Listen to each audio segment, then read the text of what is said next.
Hello, World Wide Web. Welcome to Hangin' With. I'm GW Pomichter. Thanks for logging on and tuning in. If you haven't already, go on down and hit the red button, subscribe. Come on back for more later on. We are at MegaCon 2016 in Orlando, Florida, and we are here now hanging with Dean Lappi, the author of the Aleph Null Chronicles. Correct. And Black Numbers is book number one. Black Numbers is book number one. Book number one.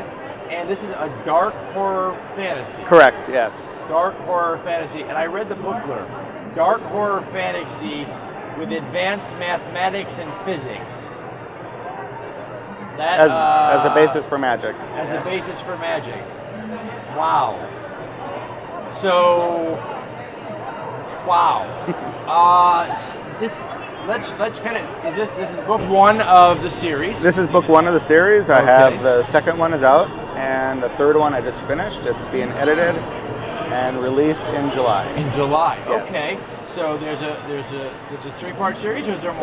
It'll be 4 books total. 4 books total. Yep. Okay. And are you small press, major press, or indie published? Indie published. Indie published. Yes. Okay. So how long has Black Numbers been out there? It has been out since 2013. Okay. And the second one's been out since 2013, and just releasing the third one now in July. Outstanding. How's it going?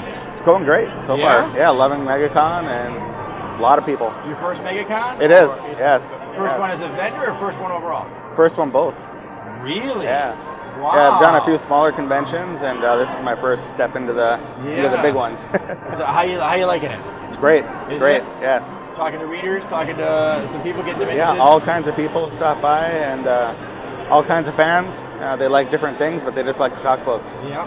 Yeah. And so, as a dark horror fantasy author now, is this a genre that has always interested you? It is. Okay. Yeah. Who's your favorite author before you publish? I have so many. I've been reading so many books since I was a kid that you have Frank Herbert with Dune for sci-fi. You have J.R.R. Tolkien, Clive Barker for horror, Stephen King, and they all kind of mix together to give me the idea of mixing the two genres, which isn't done that often. And it's just starting to more and more. As the market now, there are more and more indie and small press publishing and smaller cooperative publishing groups now that finding that creative idea, something that hasn't been done. Exactly. There's a lot landing in the mashup. And you can do more with indie because you don't have to have a publisher take a chance on something that's different.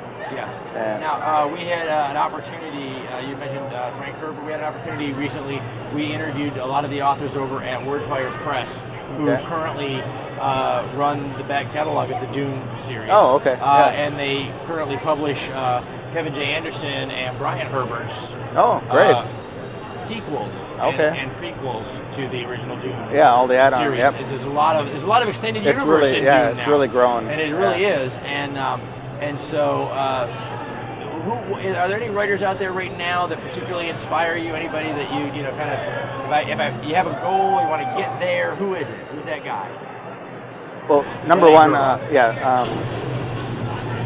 Stephen R. Donaldson. He wrote a lot of great fantasy, and he still does. And he's always been someone that he changed the genre of fantasy to include the anti-hero, and that really gave me the idea of taking traditional fantasy, create a whole world, but then add in some different aspects that don't quite normally match up with fantasy, like horror. And you create aspects of it that deal with the human condition that happens every day in our world. You have terrible things that happen, but it really defines a person's character. And that's what fantasy is all about. And I added a little bit more of a modern twist to that aspect of it. I love that. So tell us about Black Numbers. Black Numbers is about a character named Sid. It's a traditional fantasy world. He's grown up in a small village, and his father has taught him advanced mathematics since he was a kid. And in the world, no math really exists. People count to 10 to pay for something, and he doesn't know why he's been taught this advanced mathematics, and he finds out later that there's a secret organization that has been trying to groom or create or find someone who can really take this advanced mathematics and use it to create magic. and he is the person they've been searching for thousands of years. Oh, wow. And he finds this out, but he doesn't want to be a part of it, so he goes on the run. And meets some great friends, but also a lot of really nasty people that want that. And so yeah, the whole book is him just trying to find out who he is and why he has this power. Wow. Pretty deep stuff. It's a lot of fun. It really is. And I don't go into a lot real math. It's more abstract and visual because I'm not a mathematician. I have a master's in English, and a lot of readers aren't mathematicians. They don't want actual math in the book. So it's more a visual aspect of how math would work.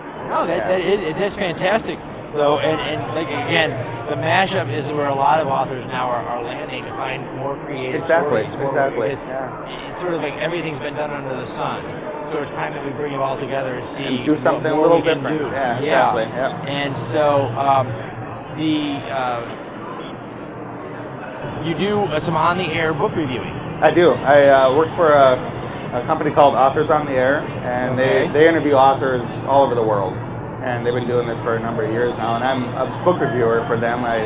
Just all the different books that come out for fantasy, science fiction, I review them. And your master's in English. In English, okay. So it's Pam Stack is the executive producer and interviewer. She lives down here in Southern Florida. Oh, fantastic. And she and I started talking, and I just joined up with them. And it's a great organization for authors. Awesome. That is fantastic. We'll have to check them out. We'll put the link down here in the description so everybody can check that out. And in the meantime, we're also going to put some links to the books out there. Thank you. And you came all the way down here from Chicago. You came all the way to Orlando for, not that doesn't happen all the time, but for MegaCon. Yes. And to introduce this crowd to Black Numbers and to the series. Meet new people and get the word out. And you said you've done some smaller conventions, but this is sort of the big. This is the big one. Now that you're traveling to cons and things like that, you're a fan of the genre that you write in. Are you a fan of the other fantasy and the other sci-fi community and the whole thing? Yeah. I read everything I can get my hands on. Yeah. Fantasy, science fiction, horror. Those are the three big ones. Wow. Anything at this is huge con. Anything at this particular con that's got you kind of geeking out a little bit? All the Star Wars stuff, obviously. You know, you grew up with Star Wars. Yeah. And to see the robots. The R2D2, the people making the R2D2s in there is amazing. I don't know how they go down the hall with a little remote. I saw. I took a picture the other 2 days ago with the steampunk R2D2. That's just cool. That's just cool. So it's great to see stuff like that. It is. They're doing some great work in there. We had a chance to kind of peruse down here with the celebrities a little bit and see what they were doing. And the lines are just wow, it's crazy. They're going to be exhausted after this weekend. So you read everything you get your hands on. I try to. Love sci-fi, fantasy. What's going on in pop culture right now is we kind of infuse the sci-fi fantasy culture with popular culture right now. Favorite hero? Got a favorite hero out there? Favorite as an English major? The hero's journey has been done since we could sit around the campfire and do it. So in all of that, who's the best hero? That's a tough question. Yeah, it is. I can't even really begin to name one that has really influenced me because so many of them have. Yeah. As far as authors, Harry Harrison, he's a great science fiction author from the 50s, 60s, 70s, and 80s. He really influenced me to start writing. But yeah, just so many people. Wow. Okay. Well, like I said, the hero's journey has been being done. Whether it's Arthurian legend, whether we go, to messianic hero tales like Dune, Vikings. Yeah. So it's been done so much. Different adaptations of that character are, whether it be Luke Skywalker, whether it is Paul Atreides, it doesn't matter. There's that hero incarnation, and finding a favorite. Such a rich history is hard. Same thing. There's so many massive books out there that have the great heroes, but I want to take a hero that wasn't super powerful physically, but more mentally. I think that's a terrific idea. Is to show that we're more than the sum of this heroic journey that we're on physically.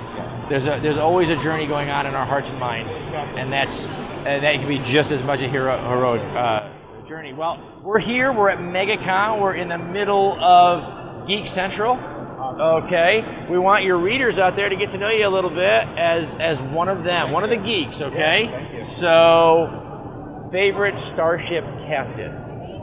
Jean-Luc Picard. Jean-Luc Picard. Outstanding. Wow. There you go. That's awesome. Patrick Stewart, look out. Coming your way, man. So, you write dark fantasy. I do. Favorite monster? What's the best monster? I like the psychological monsters. Do you? The ones that, they're scary to look at, but they make you feel scared. They What really they get represent. inside. Yeah, very nice. So, writers write at all hours. We're up in the middle of the night, we're up in early morning, sometimes we don't get up until noon, but then we start writing. What is the thing that keeps you going? What's the best midnight snack? What gets you going?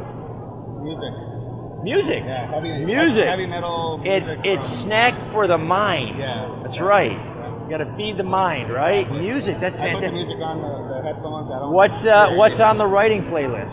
Right now, What's on the writing playlist? I have Amon Amarth from Sweden. Okay. I've been listening to them a lot. Fantastic. Well, you know what? We're going to throw a link down there too for that, so everybody can get in the zone, put your writing playlist on, and know that you're writing with Dean Lappi.